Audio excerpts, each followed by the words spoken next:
मेरे स्पामिस्ट्री and astrology video channel पे आपका स्वागत है। तो आज हम एनालिसिस करेंगे सैंड का और चेक करेंगे इसमें क्या-क्या नई चीजें हमें सीखने के लिए मिलती हैं।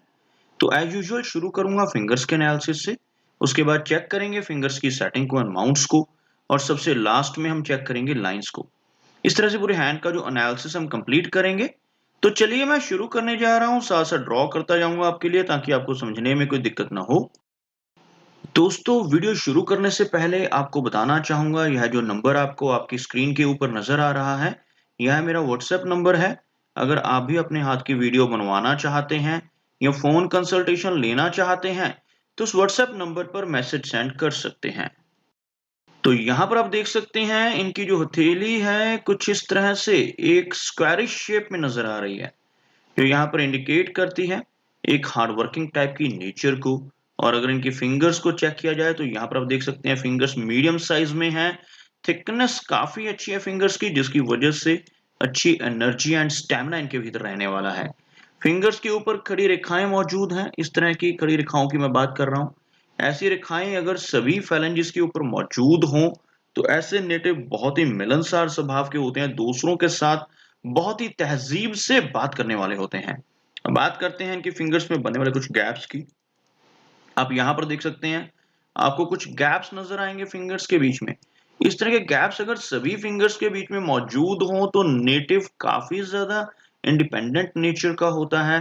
थोड़ा सा खर्चीला स्वभाव भी ऐसे व्यक्ति का रह सकता है, और ऐसे नेटिव अपनी मनमर्जी के मालिक होते हैं और किसी के भी अंडर रहकर, दबाव में रहकर काम नहीं कर पाते जब इस तरह के गैप सभी फिंगर्स के बीच में नजर आए। अब बात करते हैं फिंगर्स की लंबाई की। यहाँ पर आप देख सकते हैं मीडियम साइज फिंगर्स हैं। थिकनेस फिंगर्स की काफी अच्छी है, यहाँ से आप थिकनेस चेक कर सकते हैं। थिकनेस अच्छा होना इंडिकेट करता है एनर्जी एंड स्टैमिना को। और अगर हम लंबाई की बात करें, शनि फिंगर यहाँ पर काफी अच्छी लंबाई में नजर आ रही है। शनि फिंगर का स्ट्रॉन्ग होना नेटिव को मेहनती बनाता है। ऐसे व्यक्ति डिसिप्लिन को फॉलो करने वाले होते हैं, जिनकी शनि फिंगर की लंबाई अच्छी हो, शनि माउंट अच्छा हो। ऐसे व्यक्ति हार्ड वर्किंग होते हैं और अपनी इसी क्वालिटी की वजह से लाइफ में काफी अच्छी प्रोग्रेस पाने में भी कामयाब रहते हैं। इसी तरह से अगर इनकी हम इंडेक्स फिंगर को देखें, यह जो फिंगर है आप देख सकते हैं काफी अच्छी लेंथ में है। अगर हम कंपेयर करें सूर्य फिंगर के मुकाबले, तो सूर्य फिंगर से थोड़ी ज्यादा लंबाई में यह नजर आ रही है। इंडेक्स फिंगर, जिसको हम गुरु की फिंगर भी कहते हैं, इस फिंगर का अच्छी लेंथ में होना इंडिकेट करता है काफी अच्छी लीडरशिप क्वालिटीज को। ऐसे नेटिव के भीतर काफी अच्छी लीडरशिप क्वालिटीज रहती हैं। टीम को मैनेज करने की कैपेबिलिटी ऐसे व्यक्ति के भीतर भरपूर रहती है। ऐसे व्यक्ति काफी स्पिरिचुअल होते हैं, नॉलेजेबल होते हैं, जिनकी यह फिंगर स्ट्रांग हो। इसी तरह से इनकी सूर्य फिंगर की बात की जाए तो सूर्य फिंगर की लंबाई काफी अच्छी है। हल्का झुकाव इस तरह से इस फिंगर का शनि फिंगर की तरफ होता हुआ, जिस वजह से थोड़ी वैराग्य की भावना नेटिव के भीतर रह सकती है। लेकिन सूर्य फिंगर यहाँ पर शॉर्ट नहीं है, जिस वजह से क्रिएटिविटी एंड आर्टिस्टिक क्वालिटीज भी इनके भीतर काफी अच्छी रहेंगी। और ऐसे नेटिव का एक अच्छा सोशल सर्कल भी बन जाता है अगर यह फिंगर अच्छी लंबाई में हो। अब बात करते हैं इनकी मर्करी फिंगर की।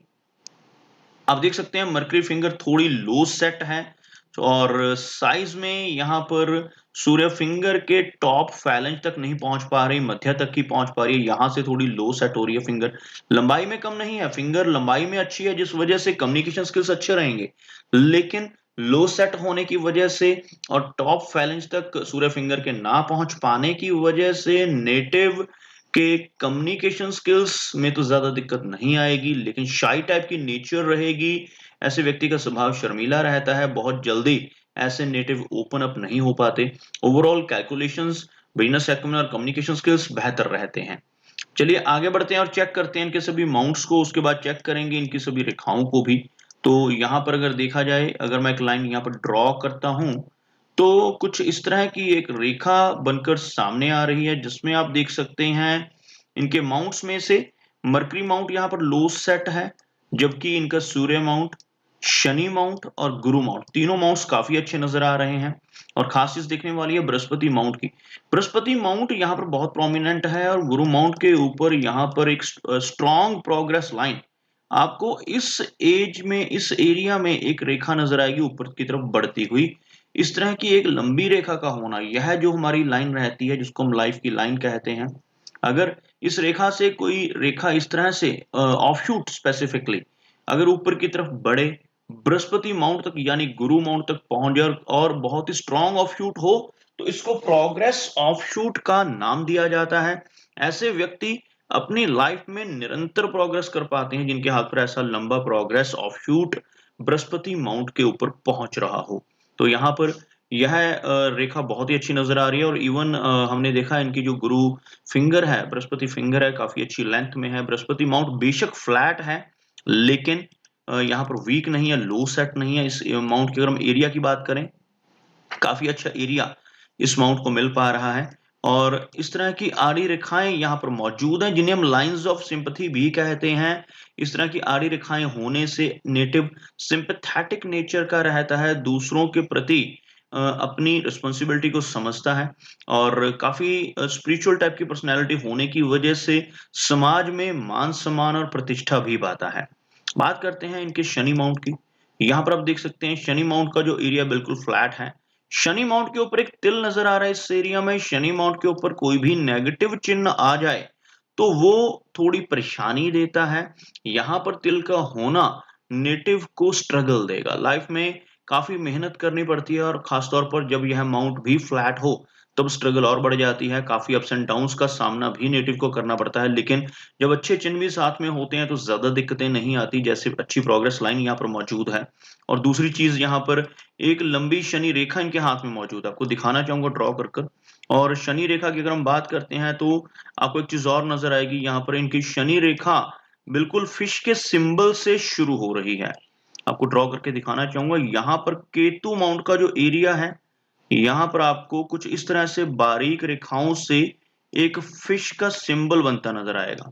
इस तरह का चिन्ह और यह कंप्लीट चिन्ह है दोस्तों, इस तरह का चिन्ह और यहां से एक रेखा ऊपर की तरफ इस तरह से बढ़ती हुई। इस तरह के चिन्ह को बहुत ही लकी माना जाता है जब फिश का सिंबल खास तौर पर केतु माउंट के ऊपर कंप्लीट हो। इस तरह का चिन्ह लकी होता है और ऐसे व्यक्ति को इनहेरिटेड वेल्थ मिलने की संभावनाएं रहती हैं जब केतु माउंट के ऊपर इस तरह का लकी साइन हो। ऐसा व्यक्ति लंबी दूरी की यात्राएं करता है, लाइफ में अचानक धन लाभ होने की संभावनाएं बढ़ जाती हैं। सडन वेल्थ कहीं से भी मिल सकती है, कई बार इनहेरिटेड वेल्थ के रूप में, कई बार इंश्योरेंस के रूप में, या कहीं ना कहीं से अचानक धन लाभ के चांसेस स्ट्रांग हो जाते हैं जब इस तरह का चिन्ह हो। अब दूसरी चीज बात करते हैं इनकी भाग्य रेखा की। भाग्य रेखा स्ट्रांग है, बीच में कुछ रेखाएं इस रेखा को काट रही हैं, जैसे आप देख सकते हैं यह रेखाएं जो क्रॉस कर रही हैं यह अप्स एंड डाउन्स को इंडिकेट करती हैं और खास तौर पर भाग्य रेखा आगे चलकर रुकती हुई नजर आ रही है और कंप्लीट यह शनि माउंट तक नहीं पहुंच पा रही, जिस वजह से थोड़ी बहुत दिक्कतें लाइफ में अप्स एंड डाउन्स आते हैं। लेकिन भाग्य रेखा का मौजूद होना और इस तरह के किसी लकी चिन्ह का यहाँ पर मौजूद होना बहुत ही शुभ माना जाता है। अब बात करते हैं इनके सूर्य माउंट की। सूर्य माउंट के ऊपर कोई भी नेगेटिव चिन्ह नजर नहीं आ रहा, सूर्य रेखा का अभाव है। यहाँ पर आपको बताना चाहूंगा सूर्य रेखा किस रेखा को कहते हैं। यह जो एरिया है जिसको मैंने अभी सर्कल किया है यह सूर्य माउंट कहलाता है। अगर यह माउंट उभरा हुआ हो और कोई रेखा इस तरह से चलकर यहाँ तक पहुंच जाए तो बहुत ही नेम एंड फेम व्यक्ति को दिलवाती है। यहाँ पर इस तरह की रेखा का अभाव है जिस वजह से यश मिलने में, नेम एंड फेम मिलने में थोड़ी दिक्कतें रहेंगी। और मरकरी की हम बात करें, जैसे मैं ऑलरेडी बता चुका हूँ, मरकरी माउंट थोड़ा सा लो सेट है। मरकरी माउंट के ऊपर बहुत ज्यादा खड़ी रेखाएं मौजूद नहीं है, एक रेखा सिर्फ मरकरी माउंट तक पहुंच पा रही है जो पॉजिटिव है। इस तरह की रेखा जब मरकरी माउंट तक पहुंचती है तो यह बिजनेस एक्यूमेन को स्ट्रॉन्ग करती है। इस तरह की रेखा होने से नेटिव के भीतर बिजनेस करने की कैपेबिलिटी रहती है। हार्ट लाइन की अगर हम बात करें तो बिल्कुल स्ट्रेट हार्ट लाइन यहाँ पर आपको नजर आएगी, बिल्कुल हथेली के दूसरे शोर तक पहुंचती है। इस तरह की रेखा को सिमियल लाइन का नाम दिया जाता है। ऐसे नेटिव जिनके हाथ पर सिमियल लाइन होती है, ऐसे व्यक्ति काफी ज्यादा जिद्दी स्वभाव के हो सकते हैं। इस तरह की रेखा होने से व्यक्ति को फैमिली लाइफ से जुड़ी दिक्कतों का भी सामना करना पड़ता है कई बार, क्योंकि यह रेखा इम्बैलेंस कर देती है। ऐसे व्यक्ति जिस काम को करने की धुन में खो जाए उसको करते रहते हैं और कई बार इसी वजह से अपने परिवार को समय नहीं दे पाते। हठी स्वभाव थोड़ा सा होता है और इस तरह की रेखा होने से बैलेंस करना बहुत जरूरी होता है। अगर यह सीधी रेखा हाथ में मौजूद है तो नेटिव को अपने काम और फैमिली दोनों के बीच में बैलेंस करना सीखना पड़ता है। ओवरऑल इस रेखा के होने की वजह से नेटिव प्रोग्रेस बहुत कर पाते हैं, क्योंकि यह जिस काम को करने में लग जाएँ, जिस धुन में लग जाएँ, उसको पूरा कर ही दम लेते हैं। इस तरह की नेचर भी रहती है। और इसके साथ-साथ एक रेखा आपको और नज़र आएगी नीचे की तरफ इस तरह से चलती हुई और आगे बाइफोर्क बना रही है। यह माइंड लाइन है जो यहाँ पर इसी में से निकल कर एक अलग से इमर्ज होती लाइन नज़र आ रही है। माइंड लाइन का इस तरह से बाइफोर्क होना क्रिएटिविटी को इंडिकेट करता है। ऐसे व्यक्ति की क्रिएटिविटी काफ़ी अच्छी होती है, इमेजिनेशंस काफ़ी अच्छी होती हैं। इस रेखा का यहाँ पर होना एक बेनिफिक चिन्ह है, क्योंकि अगर सिर्फ़ ये एक ही सीधी लाइन मौजूद हो जिसमें हार्ट लाइन और माइंड की लाइन दोनों आ जाएँ, तब थोड़ी-सी दिक्कतें बढ़ जाती हैं। लेकिन अगर कोई असिस्टिंग लाइन, जैसे यहाँ पर आपको एक ब्रांच नज़र आएगी ऊपर की तरफ चलती हुई, इस तरह की ब्रांच जो है, ये हार्ट लाइन की तरह काम करेगी, थोड़े इमोशंस जो है ऐड हो जाएँगे और यह जो रेखा है, यह इमेजिनेशन को ऐड करेगी। इस तरह की रेखाओं का होना पॉज़िटिव माना जाता है और जब भी सिमिलर लाइन के साथ-साथ कुछ और ब्रांचेज़ हों, तो वह सिमिलर लाइन के नेगेटिव प्रभावों को कम कर देती हैं। आगे बढ़ते हैं और देखते हैं इनकी लाइन ऑफ लाइफ़ को। लाइफ की लाइन काफ़ी अच्छी लंबाई में नज़र आ रही है और लाइफ लाइन के बिल्कुल अंत में फिश जैसा सिंबल बनता हुआ, जिसके बारे में ऑलरेडी मैं बता चुका हूँ। यह जो रेखा है काफ़ी अच्छी लेंथ में है। एक लंबी लाइफ की लाइन का होना इंडिकेट करता है कि एज लंबी रहेगी, लगभग 80 के आसपास की एज रहने की संभावनाएँ। और अगर हम इनके शुक्र माउंट को देखें तो शुक्र माउंट काफ़ी प्रोमिनेंट है, जिस वजह से हर तरह की सुख-सुविधाएँ रहेंगी। बहुत ही हल्की वरी लाइन्स, जिस वजह से बहुत ज़्यादा वरीज़ नहीं है फैमिली लाइफ को लेकर, क्योंकि सिमिलर लाइन है, यहाँ पर थोड़ा-सा इम्बैलेंस हो सकता है, लेकिन वीनस माउंट यहाँ पर पॉज़िटिव नज़र आ रहा है। और अगर हम बात करें इनके चंद्र माउंट की, चंद्र माउंट के ऊपर किसी तरह की कोई नेगेटिव चिन्ह यहाँ पर नज़र नहीं आ रहा। चंद्र माउंट काफ़ी पॉज़िटिव नज़र आ रहा है।